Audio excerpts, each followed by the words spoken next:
بھارتی ناگرک کے لیے، ہر ملکی شہری کے لیے، ہر مرد اور عورت کے لیے، ہر جوان اور ہر بوڑھے کے لیے،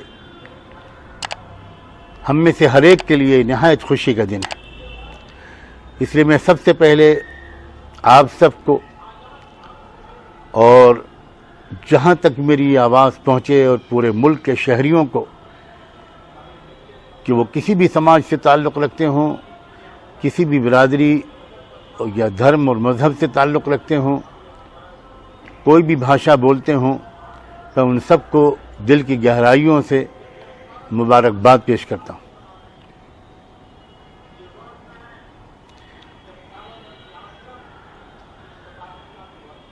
لیکن جیسے کہ میں نے شروع میں کہا تھا کہ جہاں یہ دن خوشیوں کی یاد دلاتا ہے اور جہاں اس دن کا حق ہے کہ ہم اس دن کو ایک جشن کے طور پر منائیں، وہیں یہ ہم سب کا، وطن سے محبت کرنے والے ہر شہری کا، انسانیت کے احترام کرنے والے ہر شہری کا یہ بھی ایک فرض بنتا ہے، اور وطن کا یہ حق بھی ہم پر یہ بنتا ہے کہ ہم یہ دیکھیں کہ کیا جن مقاصد کے لیے ہم نے یہ آزادی حاصل کی تھی وہ مقاصد حاصل ہو پائے۔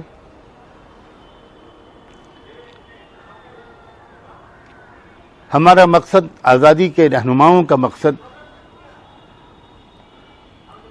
مجاہدین آزادی کا مقصد یہ نہیں تھا کہ ان کو تخت و تاج مل جائے، ان کو حکومت کے عہدے مل جائیں۔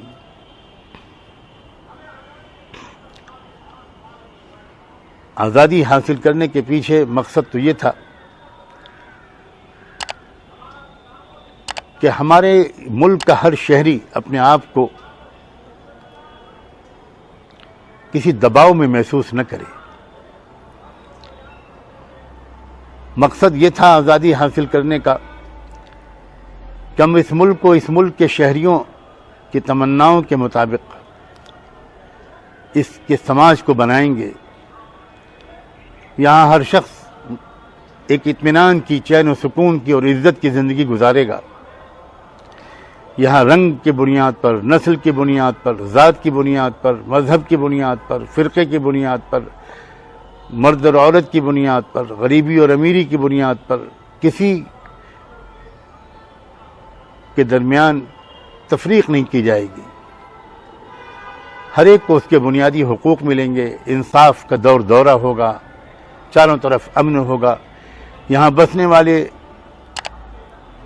کروڑوں وہ شہری جو الگ الگ مذہبوں پر یقین رکھتے ہیں، جن کے رسم و رواج الگ الگ ہیں، وہ ایک دوسرے کے احترام کے ساتھ اور اپنے مذہب پر عمل کرنے کی پوری آزادی کے ساتھ زندگی گزاریں گے، اور ایک مثال قائم کریں گے دنیا کے دوسرے ملکوں کے لیے، دوسرے انسانی برادری کے اربوں بھائیوں اور بہنوں کے لیے، کہ رنگ و نسل کے اختلاف کے باوجود، مذہب اور عقیدے کے اختلاف کے باوجود کس طرح محبت سے، یگانگی کے ساتھ، ہم آہنگی کے ساتھ، رواداری کے ساتھ زندگی گزاری جاتی ہے، اور ایک سماج کو پرامن سماج بنایا جاتا ہے، ایک معاشرے کو پرامن معاشرہ بنایا جاتا ہے۔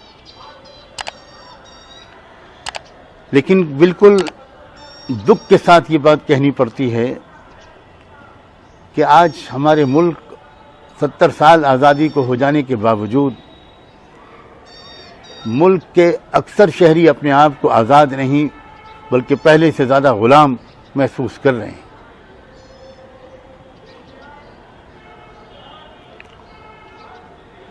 اس میں کوئی مبالغہ نہیں ہے۔ جو لوگ ہمارے ملک کی زمینی صورتحال کو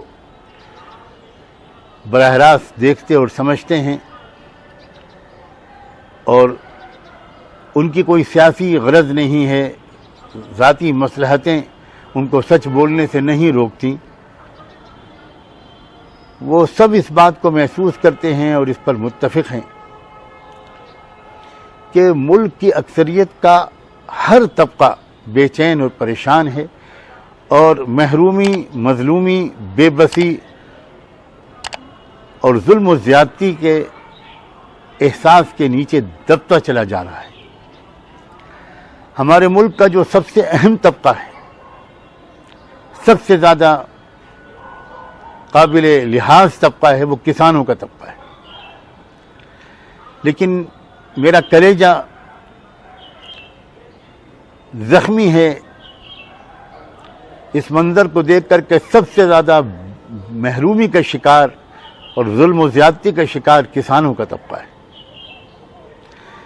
کیا آپ اس بات کو سن کر بے چین نہیں ہوں گے کہ پچھلے چند سالوں کے عرصے میں 3 لاکھ کسان خودکشی کرنے پر مجبور ہوئے؟ کیا وجہ ہے اس کی؟ کیا وجہ ہے؟ ایک انسان اپنی جان دیتا ہے، جان تو سب سے زیادہ عزیز چیز ہے، آدمی پوری جان لگا کر مال کماتا ہے، لیکن جب اس کی جان خطرے میں آتی ہے تو زندگی بھر کی کمائی کو بھی وہ اپنی جان کے بچانے کے لیے خرچ کر دیتا ہے۔ لیکن اس کے باوجود 3 لاکھ کسان، سرکاری اعداد و شمار کے مطابق ہر سال، ادھر پچھلے چند سالوں سے تو ہر سال 12,000 کسان خودکشی کر رہے ہیں، یعنی ہر مہینے میں 1,000 کسان۔ کیا وجہ ہے یہ کسانوں کا ملک ہے، یہ کسانوں کا ملک تھا۔ مجھے افسوس ہے کہ یہ کہنا پڑ رہا ہے کہ یہ کسانوں کا ملک تھا، لیکن جن بیرونی حکومتوں سے ہم نے چھٹکارا حاصل کیا تھا، جن کی پالیسیاں کچھ اور تھیں، وہ بڑے بڑے سرمایہ داروں ہی کو پالتے اور پوستے تھے اور غریبوں کی دولت کو امیروں تک پہنچانے کی نت نئی شکلیں نکالتے تھے۔ اسی سے تو چھٹکارا حاصل کرنے کے لیے ہمارے ملک میں آزادی کی عظیم جدوجہد برپا کی گئی اور اس کے لیے بہت قربانیاں دی گئی۔ آج سب سے زیادہ ظلم و ستم کا شکار وہی طبقہ ہے۔ اس کو محسوس کیا جانا چاہیے،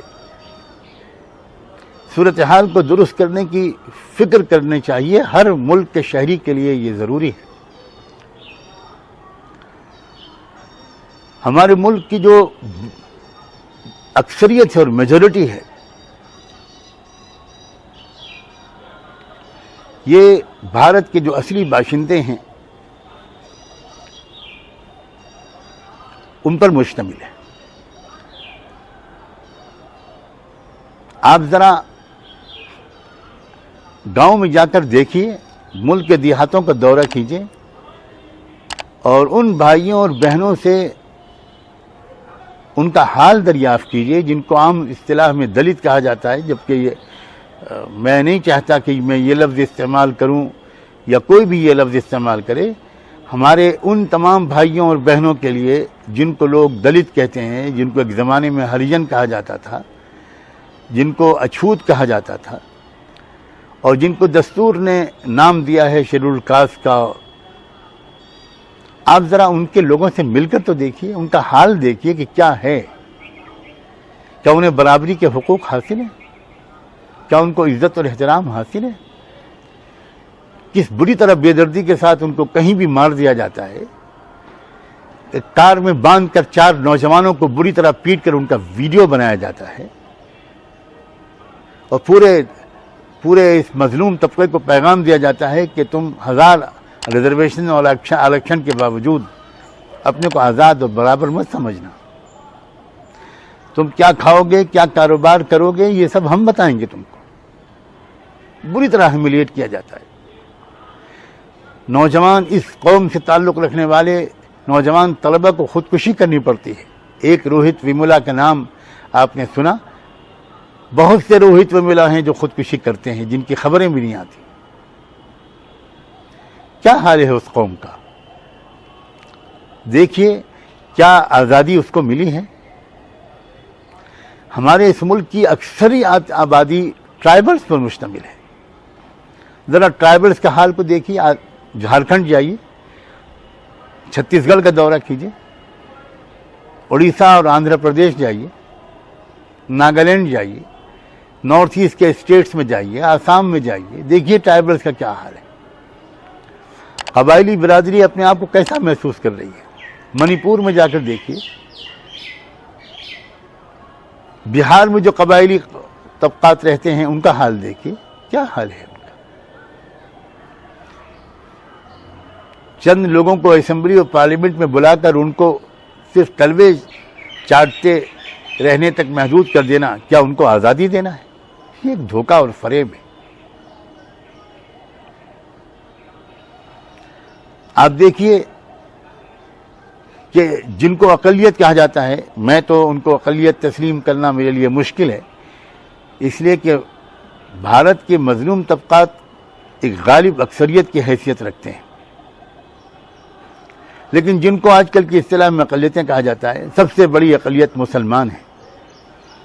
ذرا دیکھیے، معلوم کیجیے، حال دیکھیے مسلمانوں کا کیا حال ہے، مسلمانوں پر کیا گزر رہی ہے، ان کی جانیں لی جا رہی ہیں، ان کا مال چھینا جا رہا ہے، ریل میں سفر کرنے والی مسلم خواتین کی عزتیں لوٹی جا رہی ہیں، مسلم نوجوان جو ریل میں سفر کر رہا ہے اب اپنے کو محفوظ نہیں سمجھتا، اسے ڈر ہے کہ اس کا حشر کہیں جنید کے ساتھ حشر نہ ہو۔ یونیورسٹی میں پڑھنے والے اب مسلمان طلبہ، ہاسٹل میں رہنے والے مسلمان طلبہ کو بار بار نجیب کی یاد ستاتی ہے۔ کیا ہو رہا ہے؟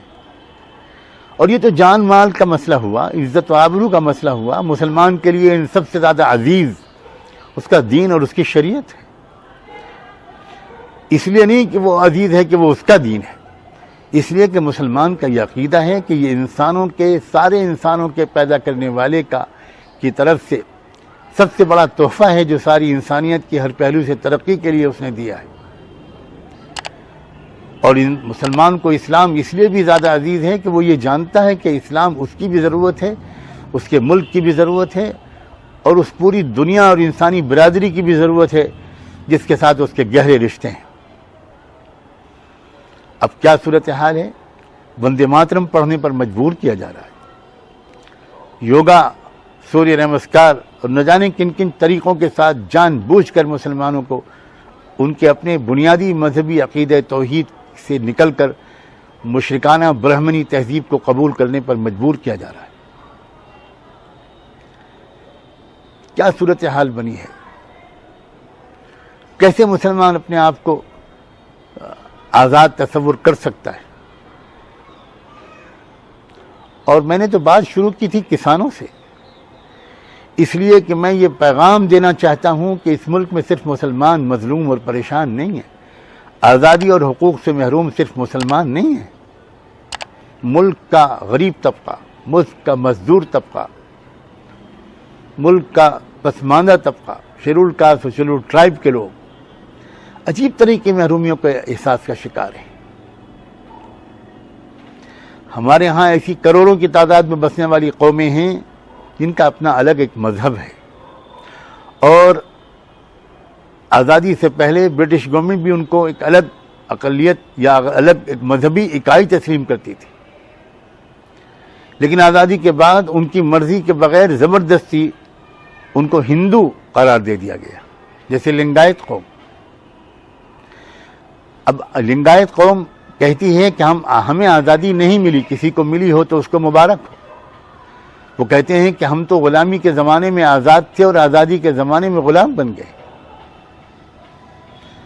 اور میں بڑے دکھ کے ساتھ یہ بات کہہ سکتا ہوں کہ ملک کے باشندوں کے اندر مٹھی بھر چند لوگوں کو چھوڑ کر یہ احساسات بڑھ رہے ہیں کہ ہم تو آزادی کے زمانے میں کسی اور کو ملی ہو آزادی تو ملی ہو، ہم کو تو نہیں ملی، ہمیں تو جو آزادی ملی ہوئی تھی وہ بھی چھن گئی۔ اب تو مسلم پرسنل لا چھینا جا رہا ہے، اب تو مسلمان کے حیثیت سے اس ملک میں جینے کا حق چھینا جا رہا ہے۔ اور یہ احساسات صرف مسلمانوں کے نہیں ہیں، کرسچن بھائی بھی اسی طرح کے احساسات رکھتے ہیں، سکھ بھائی بھی اسی طرح کے احساسات رکھتے ہیں۔ آدیواسیوں کا جو حال ہے وہ پورے ملک کو معلوم ہوگا، کیا صورتحال ہے آدیواسیوں کی۔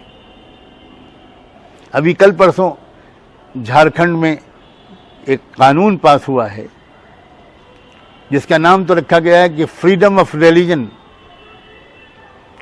کمال ہے اس بے ایمانی کی. کوئی انسان آزادی کے ساتھ اپنا مذہب نہیں تبدیل کر سکتا. یہ قانون بنانا مقصود ہے. مذہب کی تبدیلی کو روکنا مقصود ہے. جبراً کسی ایک مخصوص مذہب میں جکڑے رہنا مقصود ہے تاکہ وہ جھوٹی اکثریت بنی رہے جو بنائی گئی تھی اور جس کے ختم ہو جانے کے آثار اس جھوٹی اکثریت کے علمبرداروں کو نظر آ رہے ہیں. تو اس مقصد کے لیے قانون بنایا جاتا ہے اور اس کے بعد اس کا نام رکھا جاتا ہے آزادی مذہب کا قانون. تو جہاں آج کا دن خوشیوں کا دن ہے وہیں آج کا دن اپنے احتساب کا بھی دن ہے. اپنی ذمہ داریوں کو یاد کر کے دوبارہ نئی صف بندی کر کے مضبوط ارادوں کے ساتھ اٹھنے کا بھی وقت ہے.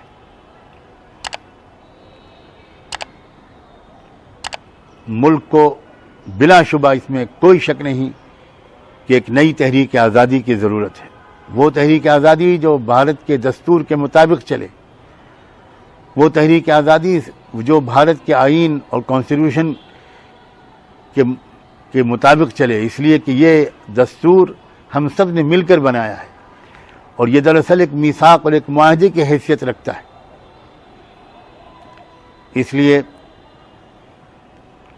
پورے ملک کے تمام اچھے شہریوں مردوں اور عورتوں سب کو میں اپیل کرتا ہوں اور خاص طور پر آپ سب سے کہتا ہوں, اپنے عزیز بچوں سے, اپنے ساتھیوں سے, نوجوان علماء سے, کہ آپ اپنے سامنے نمونہ رکھیں ان عظیم مجاہدین کا, ان عظیم رہنماؤں کا, علماء کا, جنہوں نے مدرسہ و خانقاہ کی مسند کی ذمہ داریوں کے ساتھ تحریک آزادی کی صعوبتیں برداشت کی, جنہوں نے پھانسیوں کے پھندے چومے اور جیل بھر دیے. ان عظیم علماء کے نقش قدم پر چلنے کا آج عہد کیجیے. ان عظیم مجاہدین آزادی کے چھوڑے ہوئے نقوش پر ثابت قدم رہنے کا آج ارادہ کیجیے. آج کا دن ایک عہد کرنے کا بھی دن ہے, معاہدے کا بھی دن ہے, اپنے عزائم کو تازہ کرنے کا بھی دن ہے. میں امید کرتا ہوں کہ آپ میری اس بات کو سنجیدگی سے سنیں گے اور یہ بھی امید کرتا ہوں کہ خدا کرے کہ میری آواز دور دور تک پہنچ جائے. ابھی چند دنوں پہلے ہمارے ملک کے وزیر اعظم نے پارلیمنٹ میں یہ بات کہی تھی کہ 2017 سے 2022 تک 5 سال کے اندر ہم ایک نیا بھارت تعمیر کریں گے, اور انہوں نے پارلیمنٹ کے ممبروں سے کہا تھا کہ آج اس کا سنکلپ لیجئے. میں آزادی کے 70ویں سال گزرنے کے بعد 15 اگست 2017 کے دن بھارت کے تمام انصاف پسند شہریوں سے یہ اپیل کرتا ہوں, خصوصاً تمام مظلوم طبقات کے, تمام بچھڑے ہوئے بھائیوں اور بہنوں سے, ان کے رہنماؤں سے, ان کے دانشوروں اور تھنکر سے یہ اپیل کرتا ہوں کہ آج آپ یہ عہد کیجئے کہ ہم بھی اگلے 5 سال میں ایک نیا بھارت تعمیر کریں گے. وہ بھارت کیسا ہوگا؟ وہ بھارت ویسا ہوگا جیسا کہ آزادی کے معماروں نے جس کا خواب دیکھا تھا, جس کی جھلک بھارت کے آئین و دستور میں نظر آتی ہے, اس کے پریمبل میں ہی نظر آتی ہے کہ وی دا پیپل آف انڈیا, جس میں کہا گیا تھا کہ ہم ایسا ملک بنائیں گے جو سوشلسٹ بھی ہوگا, ڈیموکریٹک بھی ہوگا, سیکولر بھی ہوگا, جہاں لبرٹی, سیکیورٹی, ایکویلٹی, برابری, فریٹرنیٹی, بھائی چارہ اور اخوت یہ اس کا دورہ ہوگا. اور یاد رکھیے کہ سیاسی جمہوریت سماجی جمہوریت کے بغیر قائم نہیں ہوتی, اور سماجی جمہوریت تب قائم ہوتی ہے جب واقعی دل کے اندر یہ عقیدے کی طرح مستحکم ہو جائے کہ ساری دنیا کے انسان بھائی بھائی ہیں, ان کے درمیان نسل اور ذات اور زبان اور کسی بھی اعتبار سے کوئی اونچ نیچ نہیں ہو سکتی. دراصل اونچا صرف وہ ہے جس کا کیریکٹر اونچا ہو, اور نیچا وہ ہے جس کا کیریکٹر نیچا ہو, چاہے جتنے اونچے خاندان سے اس کا تعلق ہو. ایک ایسے بھارت کی تعمیر کرنے کے لیے ہم سب اٹھ کھڑے ہوں. یہ ذمہ داری سب سے پہلے علماء پر عائد ہوتی ہے. میں آپ سب سے آج یہ درخواست کرتا ہوں کہ آج آپ اس کا عزم بھی کریں, اس کے لیے دعائیں بھی کریں, اس کے لیے علمی, ذہنی, فکری, روحانی, جسمانی ہر اعتبار سے تیاری بھی کریں. بہت بڑے مقاصد کے لیے آپ پیدا کیے گئے ہیں, اس بات کو یاد رکھیں. بس میں انہی کلمات کے ساتھ اپنی اس بات کو مکمل کرتا ہوں اور آپ سب کو سے رخصت ہوتا ہوں. جزاکم اللہ تعالی. السلام علیکم ورحمۃ اللہ وبرکاتہ.